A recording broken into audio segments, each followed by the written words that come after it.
Hello, everyone, and welcome to our project, our business, which is Seets, a smart sensing seating system. By our team, I'm Zachary. My teammates are Samir, Alexa, and Faris. So for today's presentation, we're going to start off with a brief introduction, discussing our goals, why we're doing this, talk about the solution we're currently building, the next steps, and finally, why funding is so crucial for us. So let's start off with an introduction.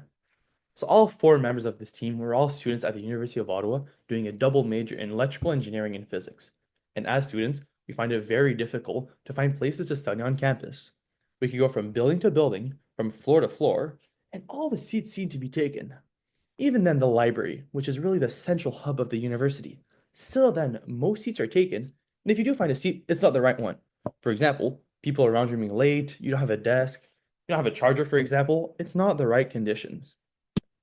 Additionally, with a growing campus population, about 15.4% every 10 years for Canadian universities, this problem is going to keep getting worse and worse. Additionally, we're all super busy.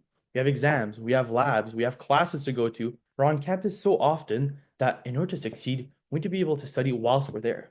But with that being said, we waste so much time wandering around looking for the right seat that we can't do that. And if we do find a seat, most of the time it's not the right one. People around you are being loud. You don't have a charger, like I said. Maybe you don't even have a window. It's not the right conditions. We need to be able to find the right seat quickly. Additionally, by talking to many institutions across the country, we found out that librarians, they just lack data. They have to go around with a pen and paper to count how many people are there, which is very inefficient. I mean, it's 2026. There has to be a better way to do it. And so that's our goal of the system. It's to create a system that eliminates all this wasted time for the students whilst making the overall analytics and the data acquisition way easier for the administrators. And so why is this so valuable to the universities? Like I said, the overall experience for the students would be way better. I would love it if I could just go online, find a seat, and right away I know the best one for me. That would be so easy. It was really streamlined studying and learning and just the overall campus experience. I mean, institutions are really putting emphasis on having the best culture and the best environment possible. Such system would be so valuable. Additionally, having that data is crucial. Administrators and all the institutions have to submit quarterly reports. They have to. And walking around with a pen and paper to count how many people are there is not the right thing. But not just that, they'd get crucial insights, some data, just some metrics in general to be able to improve the overall experience, improve the space, and just valuable information. And this is not just me saying this. This has been validated across multiple institutions across the country, such as the University of Ottawa, Algonquin College, the Université de Québec à Montréal, Ontario Tech University, Guelph. So many different institutions are interested in this that we need to put in place. So what is the solution that we're currently building? So in order to achieve this goal, we first need to have a detection system. But we didn't want just any detection system. We didn't want a camera. We didn't want something that affects the overall experience for the students. I don't want to be working and I see a camera staring at me. I want this to be fully anonymous. And that's why we're doing this combination we can see at the bottom right here with an ESP32 and LD2420s that's able to detect the occupancy just if someone's there or not. It's anonymous, it's simple, it's hidden, it's modular, we can plug it in and out, it's super discreet. It's really an ideal solution. It's easy to use. And after this, by using some communication protocols, we're able to send that information from the seats individually to be precise. So not just have an idea of, oh, it's about 40% busy. The exact seat that we want to find, we're able to relay that information to our website. And as you can see over here, this is a little example of what it would look like. You'll be able to see the available seats, the seats that are occupied, pending. So perhaps someone's going to the bathroom. We're not fully sure yet. And so that's really the best solution. Now, the users can also filter a seat. So instead of scrolling through all the different available seats, I can simply plug a filter in. I want to be two people, for example. I want to have a charger to charge my computer. I want the noise level to be low as well, to not be bothered by people around me. I can have the best seat available for me automatically, just like that. Then finally, we have a bunch of analytics as well. I'm going to do a live demo at the end. So our website is actually live on seats.live over here. So feel free to check it out for yourself. So what are the current next steps that we're about to approach and currently working on? So right now, our system is actually being piloted at the University of Ottawa Hart Institute Berkman Library, which is really cool. So the Berkman Library is a small library where our system is currently being piloted to really see how it works and if it's actually working.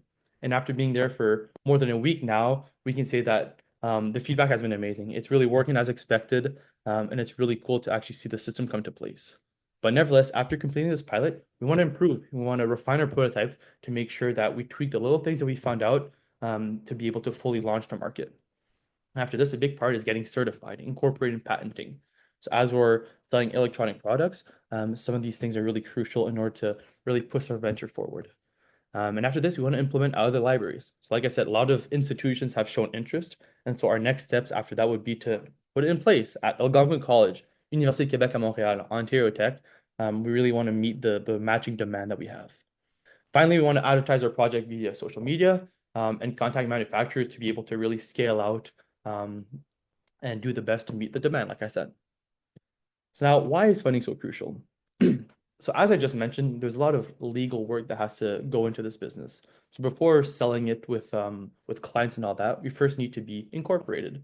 We need to have our thing patented, and we need to have some certifications because we're selling electronic products. We need to get those, I guess, compliant and really valuable to launch a market. So this is really the next steps that are going to require a lot of funding. And so that's really why it's crucial for us. We're at this little middle ground between actually selling it and getting these done. And so it's really crucial to get those done, but that requires a lot of funding.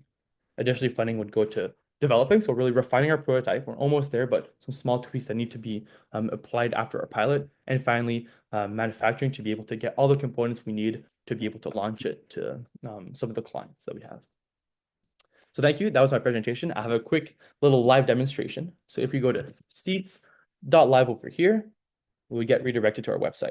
And so I'm going to show you what it looks like right now at a small library, the Berkman Library. So there's only 7 seats. It's currently a Saturday, so there's no one there. But nevertheless, the cool thing I want to show you guys is the dashboard for the analytics. So we've been there for more than a week now. So if I go to the weekly range over here and I select the Berkman Library, which administrators would have access to, we're able to see the overall occupancy. So right now it's obviously available. And we're able to see in the last week, how busy has it been? How cool is this? So for example, we're seeing over here that Monday, June 22nd from 1 to 2 p.m., it was really busy. And we were able to have just a rough idea of the occupancy. Same thing with the noise level. So we're tracking how loud the place is. No sounds being detected, but purely the decibel level um, to affect the overall experience.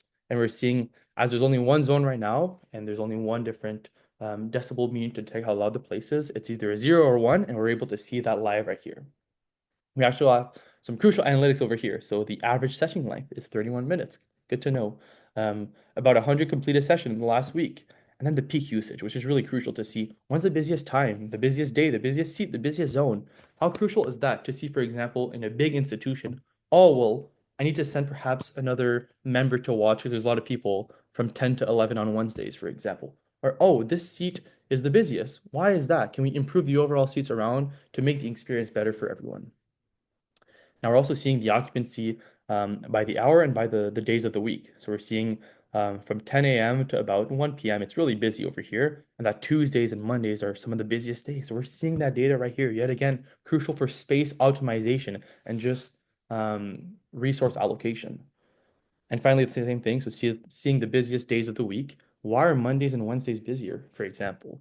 All those analytics are so crucial to the institutions. They need it, and they can easily export it right here.